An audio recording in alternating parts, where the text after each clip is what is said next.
Kita datang ke sini adanya BAP tambahan dan juga adanya konsuling masalah ada beberapa akun ya yang diduga sudah meresahkan dan kita sudah melihat ada beberapa akun-akun yang sekarang dilihat di media sosial. Tentunya ini memberikan dampak yang sangat amat merugikan dan adanya ujaran fitnah juga di situ. Makanya itu tadi kita sudah melakukan tambahan BAP ya. Yang pertama tadi ada 34 pertanyaan dan juga berikut alat-alat buktinya, yaitu adanya screenshot dan juga di situ juga ada video-videonya juga di situ bahwa yang dimasukkan ke dalam tambahan BAP tersebut, sehingga pihak penyidik ini memasukkan beberapa alat buktinya tadi dan juga pertanyaan-pertanyaan yang unsur-unsurnya ya terhadap laporannya itu bisa dimasukkan ke dalam materi dari BAP tersebut. Bentuk-bentuk pencemaran nama baiknya apakah Fitri dikomentar atau gimana? Kalau komentar mah saya nggak peduli ya. Kalau ini kan sudah keterlaluan ya, sudah ada rekaman-rekaman video, foto-foto yang menurut saya udah keterlaluan. Berarti diposting oleh akun-akun gitu kan? Bukan fake account ya, bukan fake account ya. Saya tidak berurusan dengan manusia-manusia fake.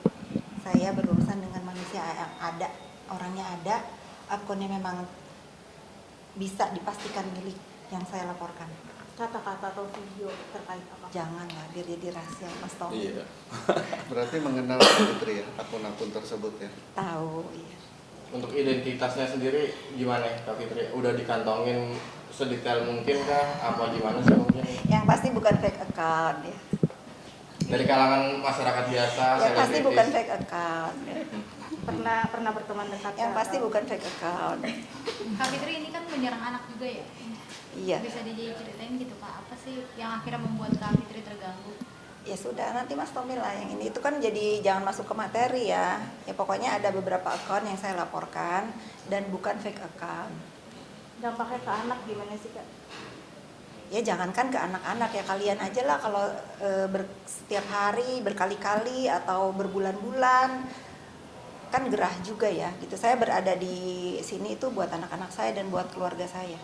Anak-anaknya sampai nangis atau sampai trauma atau sampai apa Kak? Ya kalau nangis tentu enggak ya, karena anak Fitri Sanghuteru nggak mungkin cemen, tapi ya terganggu aja. Ya secara mental ya pasti keganggu, tapi untuk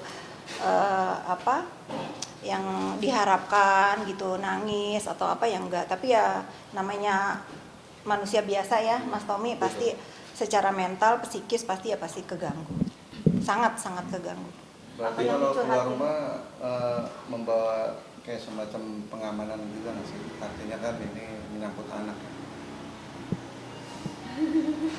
Masa berhubungan dengan haters aja harus pengamanan? Negara Indonesia ini aman lah, ya nggak Mas Tommy? Iya, betul. Aman, cuman kan kita tinggal di wilayah hukum ya, dan memang kebebasan berpendapat ya kita ada undang-undangnya gitu. Kalau keterlaluan ya saya rasa Udah melampaui batas. saya punya hak untuk membawa ini ke masalah hukum. Sempat curhat gitu nggak sih anak-anak kalau terganggu bilang ke Kak Fitri?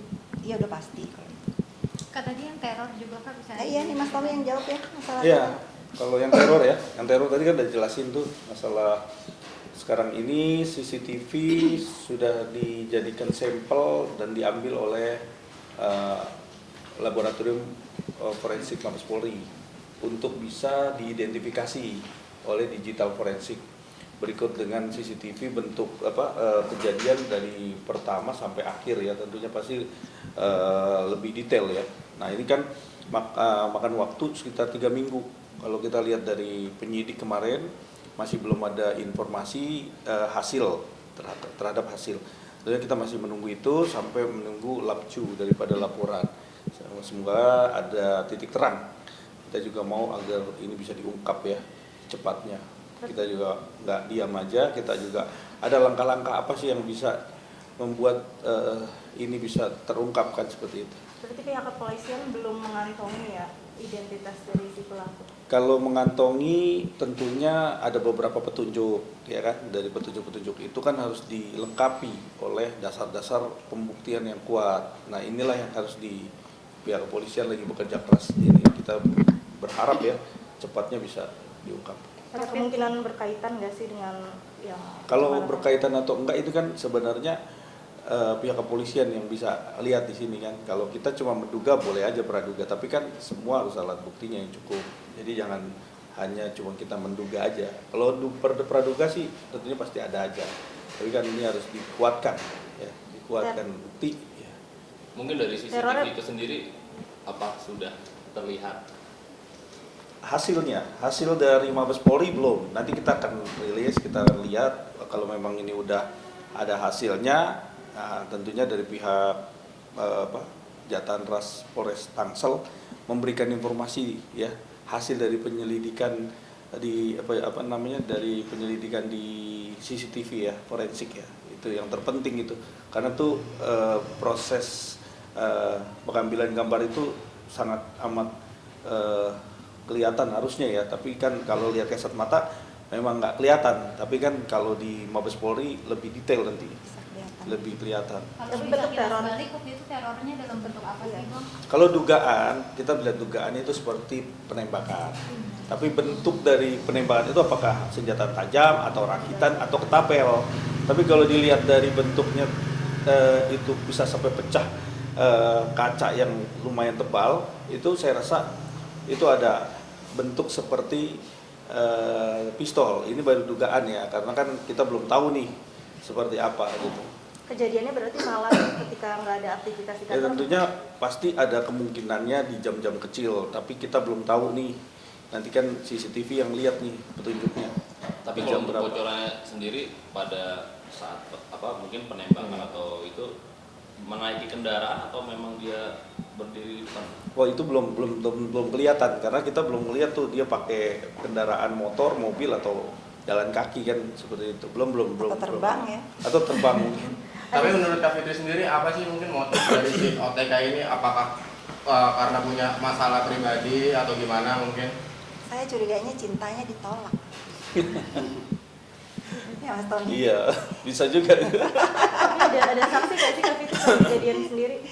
Ya kalau ada saksi nggak sepanjang ini ya.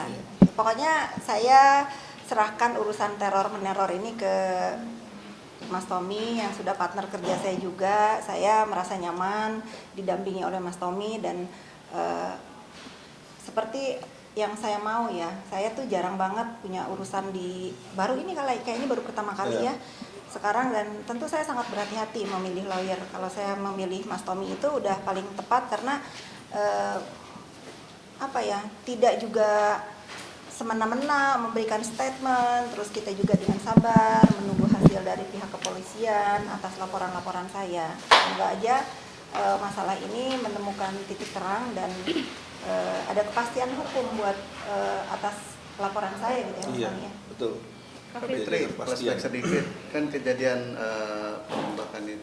penembakan misterius ya.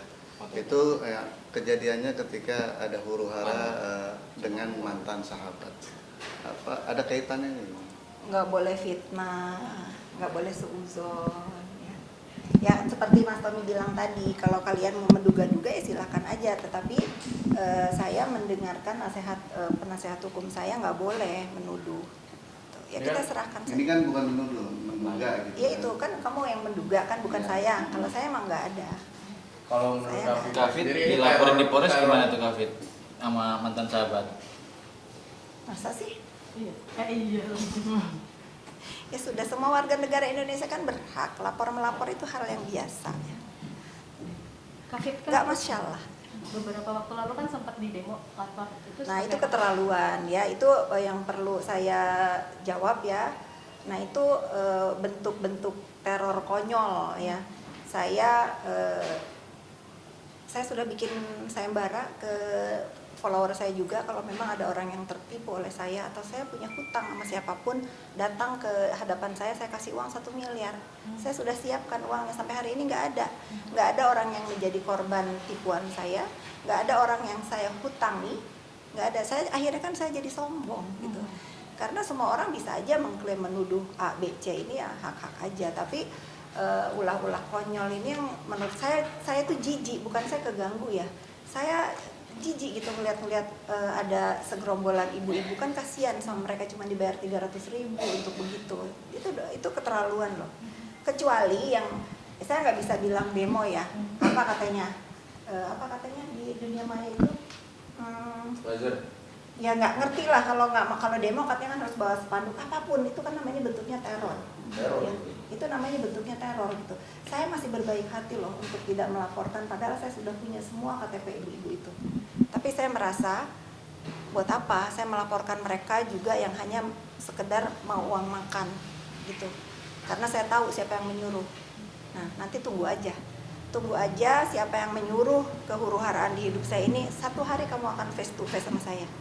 Ya. Berarti udah ada dugaan dalangnya siapa? Saya sudah tahu, bukan dugaan. Kalau itu saya sudah tahu.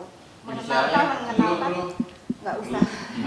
Ada rencana melaporkan dalang tersebut? Atau pengusaha juga Kak? Saya nggak usah tahu, tapi satu hari pasti ketemu dengan saya. Akan melaporkan dalang tersebut Kak? Rencananya Biar mungkin? tidak yang Mas Sudah. Oke, kita tunggu aja ya. Jadi Oke, ini Kak, jadi misteri ya. Kakak dilaporin sama mantan sahabat tapi dia malah jadi TS Kak, ini Kak di Polda, gimana nih Kak? Boleh nggak saranin aja? Mendingan fokus sama kasusnya daripada sibuk ngelaporin orang-orang. Pakai energi dan tenaganya itu untuk menghadapi kasus yang sedang dihadapi. Karena saya baca di berita kan kasusnya lumayan berat ya.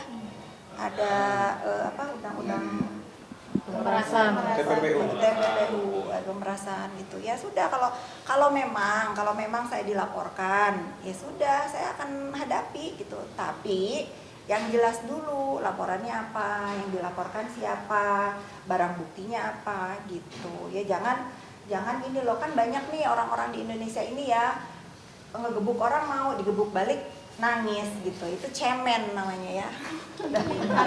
Tapi yang menariknya saat pengen di pemanggilan dia malah mengaku hamil, seolah-olah menghindari pemanggilan tersebut, gimana? Ya sudah, nggak boleh ngomong begitu. Kalau hamil tadi saya udah bilang, kalau memang itu hamil ya didoakan saja sehat bayinya dan ibunya gitu ya.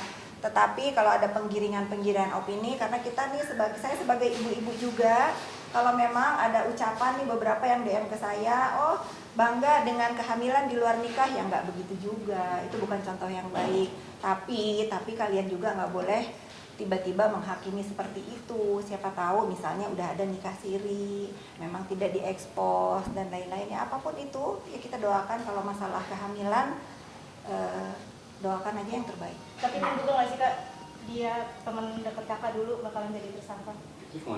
Saya sudah tidak mau menduga-duga, saya sudah tenang hidup saya, jadi saya tidak mau mengotori otak saya dengan hal-hal yang nggak penting buat hidup saya lagi. Berarti udah nggak ada rasa empati juga ya? Sudah tidak ada rasa yang tersisa. Tapi khawatir nggak sih dengan anaknya dari mantan sahabat kakak, emaknya hamil terus juga jadi TSK? Saya lebih mengkhawatirkan keluarga kamu sekarang. Mudah-mudahan pulang dari sini ketemu anak dan istri senang, habis cari rezeki halal gitu. Jadi masih banyak orang-orang yang patut saya hargai, saya khawatirkan. Masih banyak orang-orang yang bisa saya perhatikan gitu. Jadi sudahlah ya, yang sudah. Tapi satu dari saya, kebaikan sekalipun kita lakukan dengan orang yang tidak baik, dia tetap baik. Ya. Oke. Oke. Ya.